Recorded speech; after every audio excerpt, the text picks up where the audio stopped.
saying whether the problem is a problem involving your own behavior, the behavior of others, or problems that you cannot do anything about, problems exist. You and me. So there are things. Okay? So I want us to quickly do an exercise. That's what Steve Covey said. So I'm saying whether it is in any of these categories, I'm not going to argue with him. Because I believe. Alright? But in whatever category these problems are, there is a fail-proof way to deal with it. Are you following what I'm saying? I may not be able to say to you so much about the things we cannot, the problems that you can do nothing about. I may not say so much to you about it, but I hope that maybe in passing, I will say something that will be able to help us deal about. But you see, when I'm saying problems that you can't do anything about, I'm talking about things like natural disaster. Are you following me? The things you know you can't have control over. Are you following me?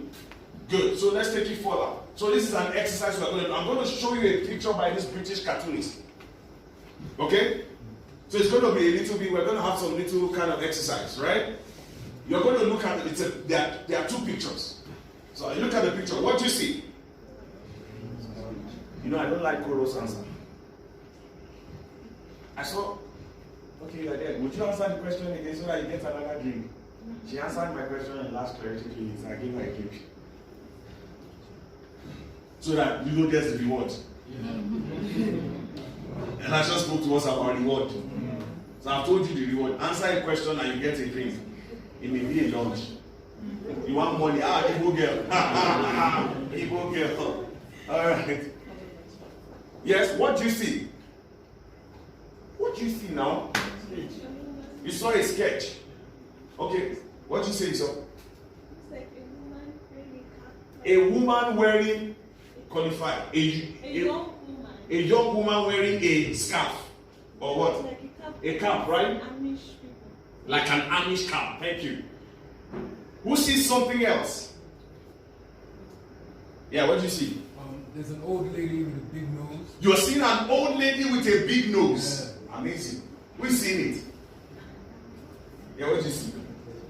I see a writing. What do you see? Okay, no, I'm taking picture. I'm taking picture. I understand. Just the face of a young lady. He's seeing a face of a young lady. He's seeing an old man with a big nose. What do you see here? You see an, how do you see an old woman? You saw a young person. How many people saw a young person? In the first picture, how many people saw a young person? In the first picture, how many people saw an old woman? In this second picture, how many people see an old woman? Did you notice that the people who saw the first picture as a young woman saw a young woman in the second picture? Did you notice it? Did you notice that most of the people who said they saw an old woman in the first picture saw an old woman in the second picture? I'm sure you know, right? Yeah. Whether you saw an old woman, because there's an old woman in that picture, in the two pictures. Alright? Whether you saw a young woman, there's a young woman in the first picture. There's a young woman in this other picture. Are you seeing? So nobody is wrong. Are you following me? So whether you saw an old woman is not wrong, you are not wrong. Whether you saw a young woman is not wrong. It's a matter of, isn't it? It's just a matter of perspective. But you know what? I conditioned your minds. I showed you a first picture. Are you following what I'm saying? That was a little bit sketchy. Then I showed you a second picture that looked a little bit complete. Are you following me? Yes. And then when you saw, so what you saw first determined what you thought about was second. Does that make sense? Yes, sir. Conditioning. That's a big thing. So you see, in the last 1 week of last 2 weeks of my coaching program, I just took a new cohort of people I've been working on them. And then the first things we work on is dealing with contaminations. If you've been around that thing. So you came to the point, and contaminations are basically beliefs. Alright? So I came face in face with certain people's beliefs. And then I asked them, I said, so you have never questioned the things you believed? I said, then you are living somebody else's perspective. You see, some problems are not problems. It is just the perspective that somebody gave you. People feel single, it's a problem. I'm 27 and I'm not married. Nobody's calling my name at 27. I know 45. She's not that she doesn't want to marry. She wants to marry. One of my friends called me. She says, "Ross, it's for my destiny." He said, "You know what? It's for my destiny. I need to marry. I'm the only child." And you understand? It's because of my lineage. But you know what? It is not a problem. But because you have borrowed perspective, or somebody has conditioned your perspective, so you now look at it as a problem. You know what? Some of us, is our mothers and our parents or our aunties that have made us feel like being single is a problem. So if it was there, husband matter. Why is it that women don't say wife matter? You hardly hear men say wife matter. Are you following what I'm saying? Am I speaking correct tenses? Are you following me? So before we begin to deal with your own perspective or your own paradigm, that's what I call it here. It's important that you know that most of us are living on a borrowed paradigm. So some of us, the only reason why we want to leave Nigeria is because we hear what people say about Nigeria, and sometimes we see it, but it's not what we see. It is the perspective they've given to us about Nigeria that has shaped our paradigm and belief about Nigeria. True or false? True. Do people die in the US every now and then? Yes. But why do you want to see go to the US? Don't you know that, you understand, black people like you, for some reason, they'll just kill you. And you want to go there, and then you want to go to the US. Are you going to be able to want to leave this shit home? Like Donald Trump used it. That's perspective. Are you following what I'm saying? They've given you a perspective, and you are setting your whole life around the perspective. That's what I just did to you. I conditioned you. So one of the first things, the second thing I want you to do today, I told you the first thing is be grateful. That's a bonus, right? The first thing I want you to do from my talk today is, you know what? Question the perspective to things. The things you consider to be a problem to you. Say, who told me it's a problem? Simple question, you understand? Why do I think it's a problem? Who told me it's a problem? Are you feeling what I'm saying? You will now see that the problem is not a problem. Are you with me? Sir. Am I making sense? Sir. So a whole lot of us are conditioned. Nigeria is not as bad as it is. Whatever that means. I can assure you, I'm not being motivational. I'm not a motivational speaker. Alright? I don't pride myself as a motivational speaker. I hope I get there someday. See that guy that spoke? Jim? Elijah Mama? Those are motivational speakers. They know. Do you understand what I'm saying? You get what I mean? Are you following what I'm saying? I want to be like that. But just listen to me. Before I get there, I have some things to say too. Are you following me? It is, don't allow what people think. Just there's no money. I've made so much money from just.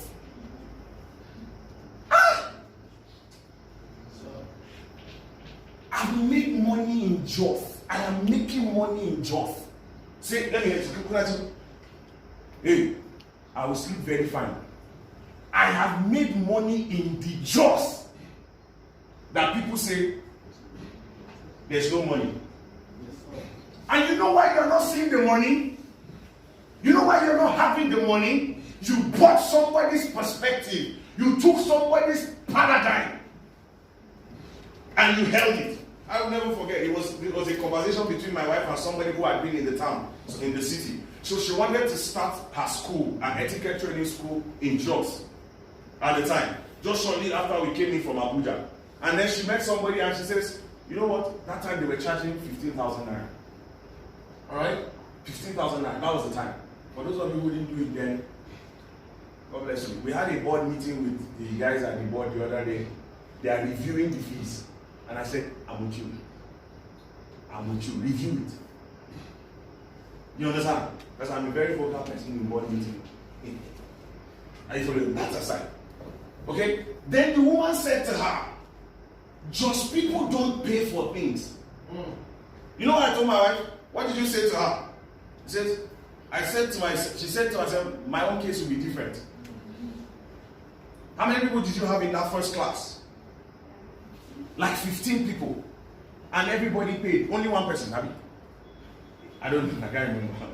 Alright? But everybody paid. Are you following what I'm saying? Or you think it's a stroll in the park for people to take out money and give you?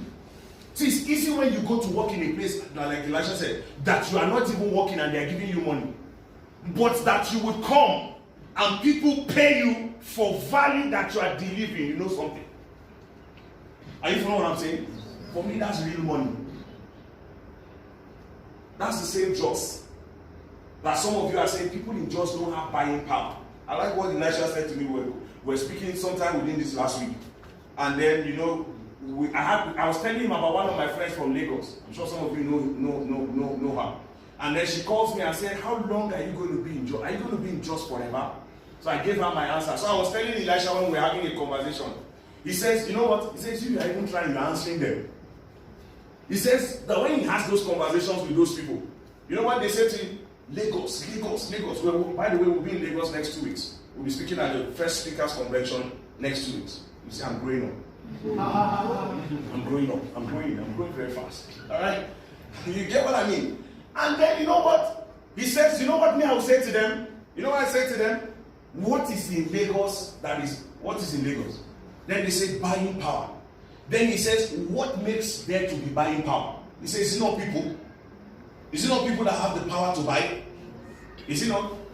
Then he says, what are they in? Then what is in Kaduna? What's in Jos? Are they not? Are they goats? I think that was very smart. See, that's why they are doing great things. I was with them in January. Amazing stuff is happening in Kaduna, now in Kafanchan, in Zaria, in Abuja. Are you following what I'm saying? Perspective. Are you following what I'm saying, right? Sure. So, back to you. Jos is not the way they have told you. Oh, if I can stay here, somebody needed to hear this. It's not part of what I wanted to say. Jos is not the way they have told you. Where's the money in makeup? Yeah. What's the money in making hair? One of my clients in 2009 saw an orphan girl, saw herself through school by plaiting hair. Because we just set her up in, and I didn't give her any money. I just gave her right perspective. That was how she used that making hair to go through school. 2009. Are you following what I'm saying? Guys, that's not the problem. That brings me to my next point, so that I don't stay there. You see, the problem of life is how we see the problem. Very simple. The problem is how we see the problem. Some of us make money in helping people change the way they see problems. That's how I make my money. I don't see the truth is trying to deal with problems, eliminate problems in life is a foolish thing to do. Are you following me? It's a foolish thing to do. And we'll get there. It's a foolish thing to do. But you see, if you are able to put your problem or the way you can change the way you see the problem, you do the problem. So Elisha calls it paradigm. Alright? So Elisha called it perspective. Same word, because one of the meanings of perspective is a paradigm. Are you following what I'm saying? Are you following what I'm saying? A paradigm is the way we see the world. Okay? Not in terms of our visual sense of sight, but in terms of perceiving. Are you seeing the word there, right? Yeah. Understanding and interpreting. So for some people, it's at a level of perception. That's where the problem is for them. For some other people, it's at the level of understanding. For some other people, it's in the level of interpreting what happens to them. So 2 girls got raped at different times. Almost similar circumstance. For that reason, one person began to hate on men and got HIV infected. Alright? And she decides that she was going to give as many people the virus as she can before she dies. Alright? Because she was raped. Another person under the same circumstances begins to say, you know what? Because of what happened to me, I will become an advocate for the girl child. Same situation, right? Yeah. Different interpretations. So sometimes people's problems are just the way they interpret it. Sometimes it's just what they will call understanding error. Or you don't understand what I'm saying? Yeah. That's why you come for places like this and you listen to people, you listen to the kind of things we're saying. It just helps you put certain things in perspective. You just brings an understanding. Oh, I didn't see it like that. Are you following what I'm saying? I spoke somewhere yesterday evening, and then, after the convener of the meeting said to me, he says, you know what, I didn't see it like that. I've never seen it like that. And I said, that's why we have this that's why we come. Are you following what I'm saying? So some people, it's just the way you perceive it. So, at whatever level it is, that's what you deal with. So a simple way to understand paradigm or perspective, alright? A very simple way is, you know how a map is, right? A map does not necessarily speak about a location. I'm sure you know, right? There are topographical maps, and there are kind of maps like this. I have forgotten geography. I had to drop out because the syllabus was too big. Alright? It explains certain aspects of the territory. That's what a map does, right? It shows you whether there are mountains or whether there are rivers. That's a topographical map. I know that one because in the military you must know that one. They put us in a situation and then you give you a topographical map. So you must know where to go and where not to go so that you don't fall into a river. You understand? When we used to go for point-to-point compass match, oh, you don't know those things, bloody civilians. Alright? So they give us a topographical map. It just tells us the kind of features in the location. That's the best way to understand a paradigm. Simply, a paradigm is like a map. It just tells you, okay, this is it, this is it, this is it. See, that's how to look at it. Are you following what I'm saying?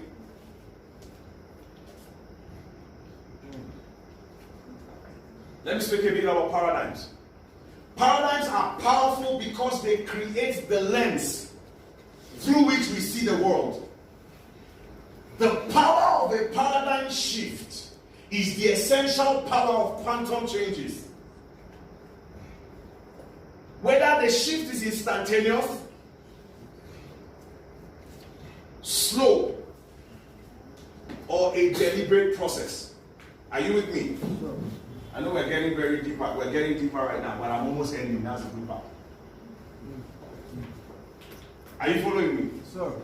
Paradigm is the lens with which you see the world. That was why Elisha aptly said, he says, you see, there are no problems anywhere. There are no problems. I'm serious. You get me, right? I took this thing a little bit further before I get into just giving us the strategy and then we'll be out. I'm going to give you fail-proof strategy. And I know why I'm saying fail-proof because it's worked on several counts, right? But you know what happened? And I'm going to say this to you. I discovered I was thinking about problems. You know what I found out? It's not in this presentation, it's in another of the presentations. I did a whole exhaustive explanation of how problems occur. Problems emanate from disordered desires. That is why they are a natural phenomenon. Who doesn't have desires, please? Who doesn't desire? It's a lie. So who has how many of us have desires here? So you see, the process of your desires being disordered or disorderly, all right, is what leads to a problem. You want to know how problems occur? I think this is in another teaching, right? But I just feel it's important. So you find out that is why Elisha said earlier on that problems are natural. Because you know why? Wherever there are desires, there must be problems. Wherever there are problems or there are desires, there will be problems. Are you following what I'm saying? So except there are no desires, then there will be no problems. Because a problem emanates or occurs when there are disordered desires or disorderly desires. Do the calculation in your head. Do the calculation in your head. We are making money this year. We are making money this year. We are making money this. Is that not the song? We are making money. Okay, I'm not singing the way, I'm sorry. We are making money this year. We are making money this year. It's a desire, very good desire. But you know what? How are we making the money this year? Nothing. So you find out that because of that desire, it's not put in proper order or perspective. It becomes a problem for you. And are you following what I'm saying? Yeah. And you know what? You begin to attract. When you don't have, okay, so I just want to make money. It's a good desire. Alright? But when it can be disordered. When it is not put in perspective. You see, money is a means to an end. Yes, sir. Are you following what I'm saying? Money is also a reward. So, if for instance, I taught early this year, the first meeting we did this year, we spoke about habit formation. And we'll repeat it again this year, next year, January. Alright? As a strategy for having an amazing year. But you see, what happens to us is that most of the times we do not think about what will we do to get rewarded with money. Are you with me? Yeah. So we don't think about the reward. I wish you were talking about the reward. Then you find out that money making is not a problem. Are you following me? Sure. But thinking about we'll make money this year, we are making money this year, we'll make money this year, it will become a problem for you. Because it is not the first thing. It's like putting the cart before the horse. The horse is supposed to be before the... So that's a disordered desire already. When you put, instead of you finding solutions that you can sell to make money. Napoleon Hill says, after he taught in his classic book, Think and Grow Rich. You know, people think that you just come and say, just think and grow rich. They've never read the book. I've heard people criticize the book and I know they've never read it. Because one of the things he says to you is that your desires. He says when you desire something, he says the next step you do is what action or what